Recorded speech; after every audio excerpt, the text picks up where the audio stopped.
Ministeerri muummee Dr. Abiy Ahmed gama miidiyaa hawaasummaa isaaniin bagga guyyaa yaadannoo goototaa waggaa 85ffaa isiniin ga'ee jedhan. Ebila 27 guyyaa gootonni Itoophiyaa weerara faashistii itti fashaleessanii fi birmadummaa Itoophiyaa guutummaatti itti kabachiisanii jedhan. Dr. Abiy gootummaan biyyaa fi gatii malee wareegama kaffaluu ofittummaa irraa bilisaan aarsaa ta'uudha jechuun ibsaniiru. Kaayyoon isaas biyyaa fi uummata kan giddu galateeffatedha. Faayidaan dhuunfaas ta'e gareen addatti argamu hin jiru. Birmadummaa fi kabaja biyyaa fi argamu irraa qooda lamummaa baachuu malee. Gootonni abbootii fi haadholii faashistii wal waraanan biyyaa fi lammii isaaniif jedhaniiti. Faayidaa dhuunfaa argachuudhaaf gootummaan irraa baandummaan karaa gabaabaa ture jedhan. Garuu isaan kana hin goone.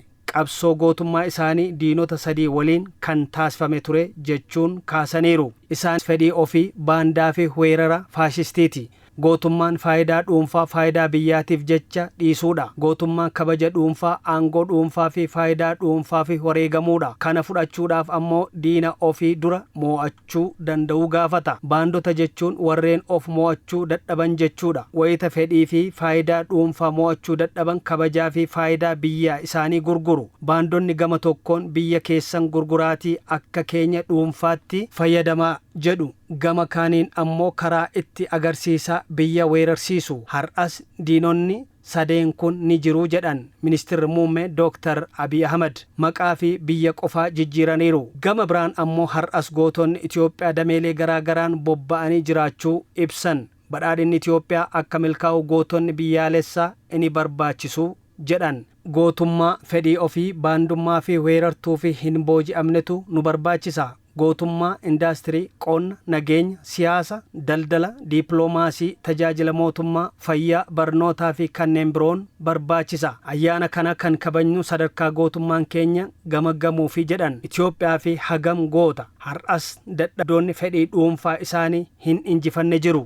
Biyya diiganii nama dhuunfaa isaaniif ijaaruu kan hawwan. Warreen dooniiwwan guddaa diiganii bidiruuwwan xixiqqoo gurguruu hawwan jiru jedhan. Warreen xixiqqoo fi jecha salphina baachuu kan hin leeyyaane har'as weerartoonni jiru. Warreen qaama biyyaa weeraruu fi qophaa'an ala diinonni biroon hiyyummaa, boodattafummaa fi hattummaa kanneen akka aarmaa biyyaa weeraranii fi laamshessuuf yaalantu jira. Baandota biyya alagaatti gurguruuf yaalan qixxee baandonni faayidaa biyyaalessaa faayidaa dhuunfaa isaanii gurguran hedduun jiraachuu himan. Tajaajilaa fi qabeenya uummataa baandonni gurguran jiru jedhan. Gootummaa biyyaalessaa jechuun diinota kanneen sadeen injifachuu jechuudha. Gootummaan biyyaalessaa diinota sadeen injifachuu ta'us injifannichi guutummaan guutuutti hin argamne jechuudha. Injifannichi akka ebila 27 kan labsamu wayita Itoophiyaan fakkeenya badhaadhinaa Afrikaa taatedha. Itoophiyaan biyyoota ciccimoo addunyaa keessaa tokko wayita taatu. Injifannoo kana dhugoomsuudhaa fi gootonni Itoophiyaa